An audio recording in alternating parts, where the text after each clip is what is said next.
Welcome to the hair prepping session of your associate's curriculum.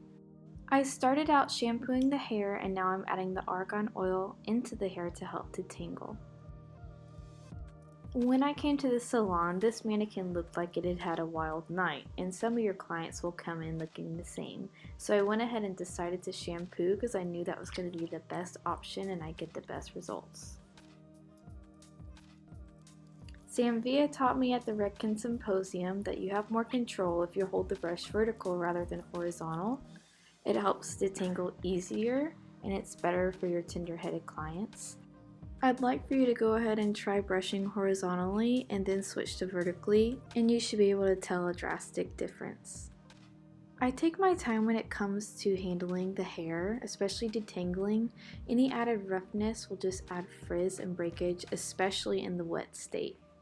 Now it's time to add the volumizer. I chose the Stay High because it is a higher hold and I'm wanting to add products in to start a foundation so the hair will be more pliable.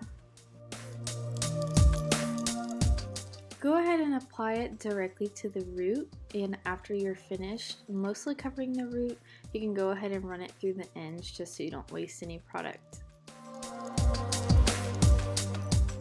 Now we're going to go ahead and take the guts and add it to the ends of the hair before we blow dry. Again, like I said before, when I shampooed, I started out with a blank canvas. So now we're just trying to add any grip and foundation of product to make the hair more pliable and make our lives easier later on.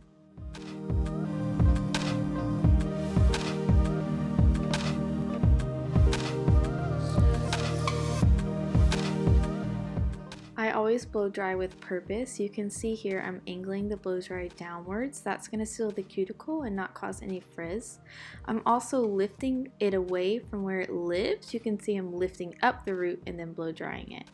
Right now I'm just starting out with a messy dry just to get some of the water out, and then I will go ahead and do a more intense blow dry, as you can see now. Again, you can see I'm sealing the cuticle. I'm getting this section of the hair all smooth because that is going to help me out later. I've speeded up this process, but I'm just going to go in and blow dry every section this way. I have time now because I'm not in a time crunch, and it does get better results. This is not an every case scenario, but if you do have the time, put it in because this is going to help everything later be easier. The better foundation that you start with, the easier the updo is going to be and the longer it will last.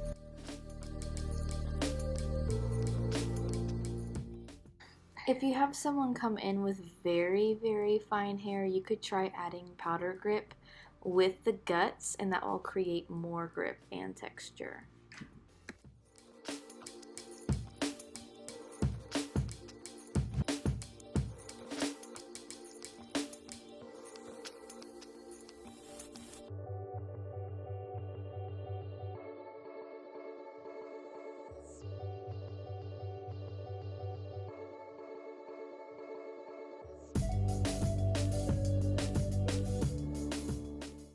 Now, this is going to be a more everyday case scenario. If your client came in with just clean, dry hair, go ahead and apply guts to the root, and we're going to blow dry it in.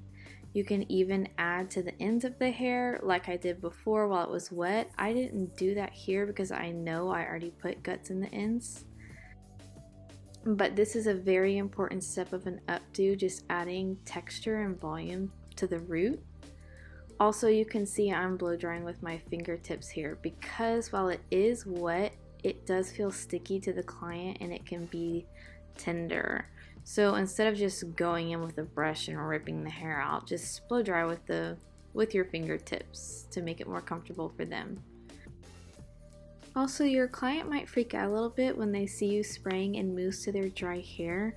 Just explain to them before you even start that guts is a product that's going to help add texture and volume to their hair, and that after you blow dry it in, and it's going to look just like normal for them not to worry, and that it'll look a little funny in the process.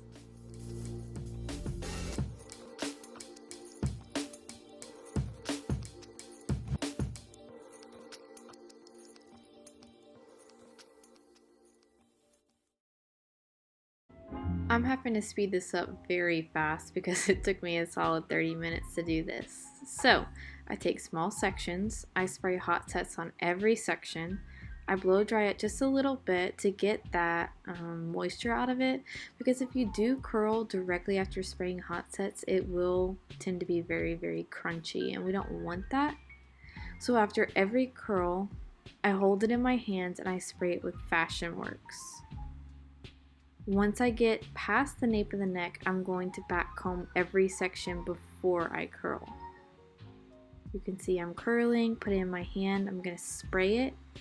Since it is sped up, you can't see, but I actually hold it there for a second until it cools off, because you want it to cool down in that curl position. If you directly drop it before spraying it or holding it in your hand, the curl will droop. These curls are very intense. You can see at the end of this that they're not going anywhere. After I'm done prepping the hair this way, I can do pretty much anything I want to with it because the hair is pliable.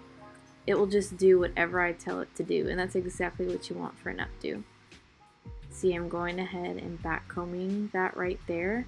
After I do back comb, I just go ahead and spray the teasing with Fashion Works. Do the hot sets like normal and then continue to curl. At the bottom of the nape, I was just doing off base curls. After this curl, I start to do on base curls, and you can tell the definite lift at the root. You can tell that I'm over directing upwards and then curling like normal. At this angle right here, you can definitely see a drastic difference between the on-base curl and the off-base curl. It really, really makes a difference, and it just gives that extra oomph of volume, which will create a better and prettier updo later.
One thing that has to be taken into consideration when deciding what angle to curl the hair at is where you're going to part.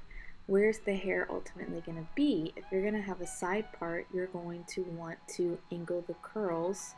If you're going straight back, then you're going to want to put the curls straight back. You just want to be mindful. Everything that you do, do it for a purpose.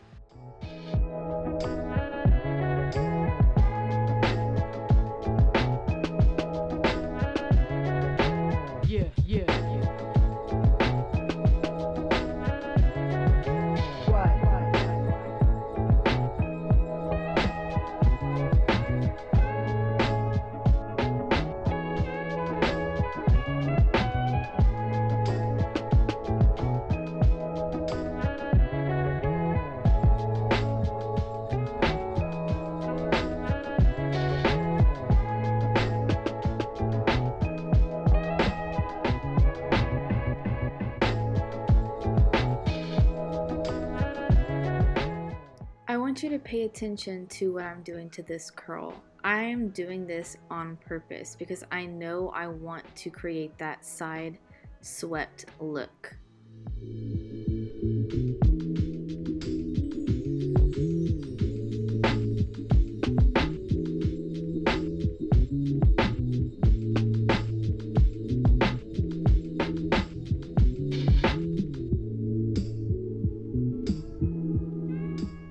So now that we're all done curling, it is time to comb it out. So I finger comb the curls. While I'm doing this, I'm shaping the curls the shape that I want them to be. I'm separating them but still keeping them in the curl form. I'll spray Fashion Works when needed to make the hair cooperate the way that I want it to.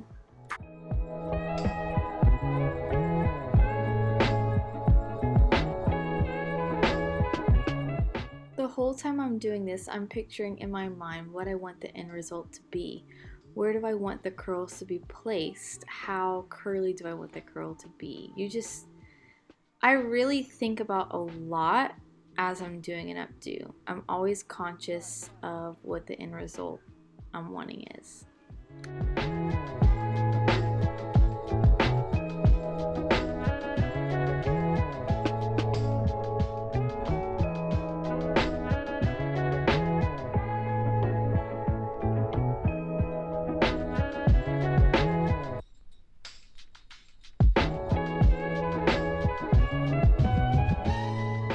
Another very important detail, which I'm doing right now, is I'm looking at the hair from the front. That is very important. What does it look like from the front? Because that's what the client's going to see. She's not going to see the back, although it might look beautiful. She's going to see, how's my hair laying from the front? How am I going to look in pictures? Do I look bald? Etc.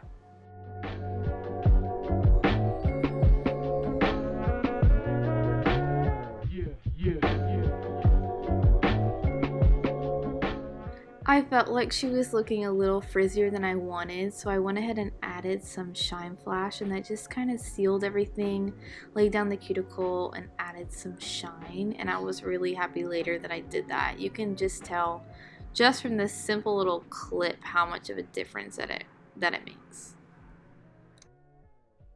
So now we are actually done prepping the hair and we are good to go. We're ready to start whatever you want to. This is the perfect foundation of any style. Really, it will pretty much do whatever you tell it to. It has enough product that you could just recurl a piece if needed and you're good to go.